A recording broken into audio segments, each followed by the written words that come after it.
new series on disorderly conduct, I just want to give a word. We plan these series out at least a year in advance in terms of month-to-month themes. And then sometime before the coming series, we work on the particular details and pick scriptures and that sort of thing. So in other words, we didn't just pick this scripture this week because of current events here in our own nation and in the Middle East. It's number one, not a coincidence, but a God thing. And more importantly, probably, it's timeless. There have been these issues forever. And until Christ reigns in final victory, we'll have these same issues. It doesn't mean that we give up or that it's hopeless and that we don't strive for peace everywhere. It just means that Christ has to be at the center of everything that we do and every decision that we make, or we take 2 steps back for every step forward. Specifically, just this week we've had the anti-Semitic attacks in New York, the horrific scenes there, and certainly the Middle East wars and things that are going on. It's almost timeless, but currently things that are happening now. We just need to add special prayers of concern and wisdom for all those that are involved in decision making and all leadership, domestic, foreign, and everything in between. And I think that regardless of where you and I come from, or what our backgrounds are, or what our careers are, what your personal experiences have been, what your theological perspective is, the thing that we can hold in common is that it's heartbreaking to open the news or your Twitter feed or turn on the television and see these senseless acts of violence, whether it's happening in a war zone or a block in New York City. And so that's what we do have in common, and we need to pray for comfort everywhere.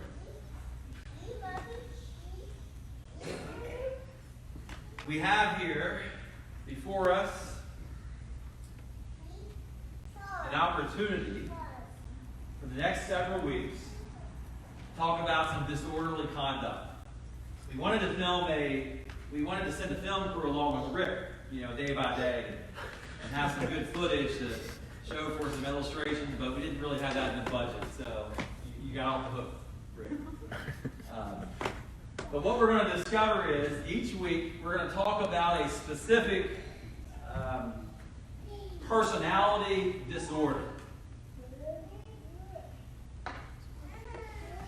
So not a mental disorder where you and I might have like a biological issue or a medical condition that's causing us to behave a certain way, but personality disorders. We felt it was an important way to, number one, we're going to get to talk about some fascinating biblical characters. We're going to be able to discover something in our scriptures that maybe for the first time or all over again, that's going to be good stories for us to share with one another from our scriptures. So it's a good way to talk about some of these things like Esther and Haman and Mordecai, for example. The other thing is, it's important because 1/4, 25% of the people, so 1 in 4 in this room, have been affected by mental or neurological disorders at some point in their lives. When you add in personality disorders, it's off the charts. There are around 450 million people currently suffering from such conditions, placing mental disorders among the leading cause of ill health and disability worldwide. That's from the World Health Organization. The rest of the things I quote are from them as well. Here's the scary part about that. Of all those that are affected by mental or personality disorders, 2/3 that know they have an issue never seek help. 2/3 of people that have these issues never seek help. And if they would, could have a much better quality of life. it can save their life in many cases. And so one of the issues is, and the main issue is the stigma and discrimination that happens to folks that admit that they have a problem, prevent us from seeking care and treatment. So we wanted to raise some awareness of that as well. And so again, before I get into this scripture and today's message, just remember, if any of you all, and many of us, have been affected by mental health issues or sickness or disease, and you're not currently being cared for, please seek help and encourage one another to do so. And you can come see Pastor Melissa and I. You can come see each other.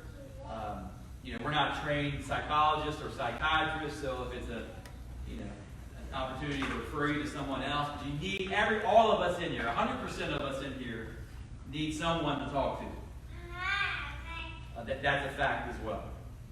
And then being willing and having the courage to go seek help further can be the difference between life and death, and certainly can be the difference in the quality of life. But specifically for the next 4 weeks, we're talking about personality disorders. The enduring and inflexible pattern of long durations, long periods of time, of significant distress or impairment, not due to substance abuse or another medical condition. So these things that we're going to be talking about, you can't get a blood test and say, oh, you have this. Or you can't say, well, it's because he or she has this medical condition, that's why they're behaving this way. So that's what we're going to be looking at. For today, we're going to be talking about sociopaths. Now, here's the other part about the next 4 weeks. I don't want to see anybody pointing fingers. Janet, don't be pointing fingers. Or thinking in your mind, oh, well, he's definitely preaching about, Uncle Donald or Aunt whoever. Don't do any of that. And we'll see why here in a moment. But right from the get-go, block all that out. Sociopaths, we're going to be talking about today. And otherwise known as an antisocial personality disorder. It's a dangerous disorder. These folks are hungry for power. They don't feel any guilt or remorse. They're not inherently evil. It's not something that's passed down from generation to generation. And then the real scary part is that they can be very highly effective and productive members of society. And that's the big issue is. And so they're not like in the home, in the basement, away from everybody. These people are out in society and can be very productive. And so by outward appearances, you wouldn't even know it. So to help us think a little bit about sociopaths, we thought Haman would be a good biblical character to look at. This book of Esther is fascinating. And if, for no other reasons, even if you weren't a faithful person or interested in growing in your faith, Esther is still a great book to read. It's better than anything you'll watch on television tonight. It has violence. It has marital relations. That's a good way to say that word, that three-letter word. It has alcohol, party, and that sort of thing. Binge drinking. It has murder. It has intrigue. And it has backstabbing. And it has all the layers that you would want from, if you watch, I don't watch that kind of stuff, of course. But if you watch that kind of stuff on television, this is the story for you. It's a fascinating book. It has everything except for one thing. What's the one thing not mentioned? Go ahead, Janet. God, that's right. So God is a character in this story that's working behind the scenes, at least from the writer, the author's point of view. God is not overtly mentioned at all. And so it's a fascinating book in itself just for that reason. Certainly gives us opportunity to dive into it in times where maybe we feel like God is absent. That's not what we're going to do today, but it definitely gives us an opportunity to think about God in a lot of different ways in times of turmoil and distress. Just to give us a little bit of a context, And not specifically or directly, but just in terms of thinking, about 650 years before Christ. Don't hold me to that number. But it's after the exile, about 100 years after the exile.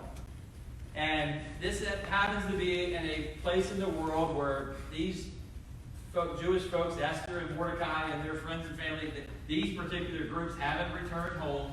They're living in foreign lands in Persia, under foreign rule, and they're getting along with life. We picked up in chapter 3 what has happened in chapters 1 and 2 is pretty cool. We have this queen who has disappointed the king. She won't bow down to all his orders. She refuses to submit to his order or two, and won't come to talk to him or whatever he has sent for her to do. And so he says, we need a new queen. And so he dismisses her, and so they have a beauty pageant. They have a Miss Persia pageant. And Esther, who happens to be a Jewish girl, she enters the contest, and she wins. And so she is the new queen. All along the line, other things are happening. Mordecai happens to be involved and hear and get word that the king is in harm's way, and so he saves the king's life. The Jewish Mordecai. So Mordecai and Esther are doing pretty well, and pretty important people at this moment. There's this Haman character that enters stage right, the sociopath. Haman works for the king, and he becomes hungry for power, feeling no guilt or remorse. One of the things that he does is he requires people to lay down and worship him as they enter the gate. Well, Mordecai refuses to do that. Mordecai bows down only to Yahweh, not to a human Haman. And so Haman sentences him to death, basically, in a public way and a humiliating death. Problem is, the king remembers Haman that Mordecai had saved his life. So, this is a bad thing. And so there's some reversals there. Long story short, as Haman begins to get more and more angry, he says, not only am I going to kill Mordecai, let's kill all the Jewish people. So again, unconsciously evil here. Let's wipe them all out. Again, then Esther, as she is brave and wise and beautiful, all the things that the queen should be, her and Mordecai talk, and she gets the king's ear, and she's able to convince the king that this is not the way to go, and they all remember Mordecai and what happened. But for some reason, the king can't just veto his edict. He says we got to have a new edict to trump the other edict. And Esther kind of comes up with this idea. She says, well, how about we have a new edict that the Jewish folks are able to defend themselves on that day. And the king likes it. He says, that's cool. And so what happens is on the day they were supposed to be slaughtered, they actually defend themselves, and they defeat Haman and his sons and the army, and that part of the story is over for a moment. And we'll pause there with Esther just for a second. But this Haman guy is a sociopath by our definition. Not only is he not feeling any guilt or remorse, and he's hungry for power and doing these evil things. Here are a list of 10 things that make someone like Haman, a characteristic of someone like Haman, a sociopath.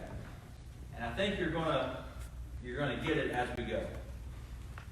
Being very charming or witty in order to manipulate someone or get what they want. Don't point any fingers. See who's getting ready to point up here at me. I can see it. exudes a sense of superiority or arrogance. Impulsive and prone to taking risks or engaging in dangerous behavior with little regard to how it might affect your whole family of 9 people in a church. Lack of empathy or feelings towards others in a situation. May display hostile, aggressive behavior or become violent. Being dishonest or lying to people. No regard or care for what is right or wrong. Being irresponsible. Inability to maintain a healthy relationship with anyone. Lack of regard for rules or societal norms. Those are 10 characteristics doctors say describe or fit a sociopath. And they fit Haman as well. Here's what the really scary part of this is, from a physician's point of view, a psychiatrist, a doctor's point of view. When they're helping someone through what may be a personality disorder of antisocial nature in terms of being a sociopath, you only have to meet 3 of those characteristics to be diagnosed and start getting some care that you need. Again, being very charming or witty, exudes a sense of superiority. These aren't terrible things. Impulsive and prone to taking risks. Those 3 right there could be anybody in here, including me, any given day. If we're not. So sure, we'll go on. Lack of empathy. Hostility, aggressive behavior. Being dishonest. No regard or care for what's right or wrong. Being irresponsible. Maybe that's one that a lot of us can fit into at some point, shape, or time. Inability to maintain healthy relationships. Lack of regard for rules or societal norms. Just 3 of those puts us in the category of potentially being a sociopath.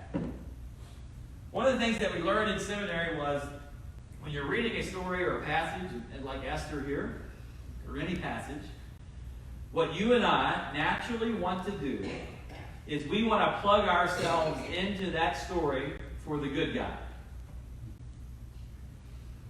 And so, like, if we're reading the Good Samaritan, David's like, I'm the Good Samaritan. I'm going to stop, and I'm going to give them care. I'm going to give them money. I'm going to go get them better care and come back and make sure that they were cared for. That's how we read that story. But if you really want to have a better shot at getting to what God is having to say to you and I, then Kobe needs to put himself in the spot of the priest walking on the other side. Like, we can't imagine that that would be us. There's no way I'd walk on the other side of the street when somebody's in a ditch hurting. But if we want to get a word from God, a lot of times, that's what we should do at least first. Put ourselves in for the bad guy first. And you say, oh, well, there's no way I could be Haman in this story. There's no way I could be Haman in this story. There's no way I could be that much of a sociopath. Very charming or witty. Sense of superiority or arrogance. Impulsive decision-making, especially when someone's maybe mad. Oh, I wouldn't be like Haman unless my kids ignored me for the 8th straight time that day. Amen? There's no way I could be Haman. I'm Esther. Esther was courageous. Esther was brave. That's the same thing. Esther was wise. Esther was beautiful. I'm Esther. I'm going to read this story. That's Esther. Don't I look like an Esther? I feel like an Esther today. That's another sermon. Oh, that's another disorder. But anyway, and we laugh, and I meant for you to laugh. Make sure you're awake. But it's true. That's who we think we are in this story. But let me say this. Let's be careful being Esther. Esther of the first 7 or 8 chapters is how I just described. Beautiful, wise, courageous. Someone to look up to. That's why we have plays about her and books, and why artists have painted her all throughout history. She's a good Jewish gal here, and she does, stand up for her people, and they're saved. all that's good. God uses her behind the scenes, and she does her job. But she's also a sociopath for a season, for a chapter. What happens at the end of this story is, and we can debate this, it's just my opinion. I have said this from day one, even before. I was like, why does everybody love Esther? She's a murderer. She's a sociopath. I was so glad Pastor Melissa picked this scripture. I'm going to nail Esther. Because what Esther does here is she does have this beautiful plan. She says, let's let the Jewish people defend themselves. Fine. Fair enough. Awesome. Just war. There's a just war theory. They even use that in the Pentagon. Different along the way. To decide whether is this a legitimate way, do we have to go to war or not? They use, a lot of presidents and Pentagon leaders will use just wars. There's actually a book. And it's a godly way to determine whether you're going to enter into war. I don't want to talk about politics today. But that would be a just war. Yes, let them defend themselves so they can survive. Awesome. The king goes along with it. They implement it for that day. The king gets a report back that the Jewish people have been saved, and they defeated Haman and his 10 of his sons and the army of 350 or whatever. The day is saved. The Jewish people survive. That's the end of the chapter, and it should be the end of the story. But sociopath Esther, she's being very charming and witty. She's starting to sense a superiority or arrogance. And now she has an opportunity for an impulsive decision when the king says, "What else would you like, dear?" She says, "Let us have one more day. Let's extend this edict one more day." And they end up going out the next day and killing at least 250,000 more people, men, women, and children. The war was over. She had won. The Jewish people were saved. Now, you won't hear, I promise you, if you Google that, you won't hear one thing from any theologian. And this is me. This is me preaching to you. But I believe, at least in that moment, as good as Esther was, she's acting in a bad way here. And if you don't agree with that, when you go home and you read the whole chapter, that's fine. But believe this. We are all one step, one day, one season from being a sociopath. We're one step away from being, maybe not Haman, but we're one step away from being an Esther. We're one step away of being destructive because of our charm, our arrogance, our impulsivity, our lack of empathy, and our hostility all hits on the same day. And then somebody wrongs us that is in front of us. And it's a perfect storm, and we all can become that person. And so I hope, and that's me included, and that's truth. We all can become that person. Now, I hope and pray to God that there's something in us, if not Jesus and the Spirit of God, that prevents us from crossing the line like Haman and Esther did. But the other parts of that are just as destructive. You can destroy someone's spirit that day. You can destroy somebody's relationship that day. You can ruin something at work that day for having these sociopathic characteristics. So maybe you're not a sociopath that day, but you're exhibiting these sociopathic characteristics that day. We all are capable. So that's probably a better way of saying it. We are all capable of exhibiting 3 or more of these characteristics any given day if we're not careful. That's probably a more fair way to say it. Instead of calling all of us sociopaths. And here's the point. If that is true, number one, this is a message then not to point fingers and say, wow, Pastor John really got Uncle Dan today in Florida. No. God spoke to all of us. So I need to pause and take a look at myself in the mirror. Where am I with these characteristics? And number two, we need to be prayerful. Lord, give me the opportunity to hear your voice when I start to go down this road. And certainly not at the road of murder, but of destructive behavior in terms of our relationships. And let me take a step back when I begin to go down this road. And take a step back and recenter myself. Lord, send a friend into my picture when my day starts to go this way. A calming voice or somebody that I can talk to.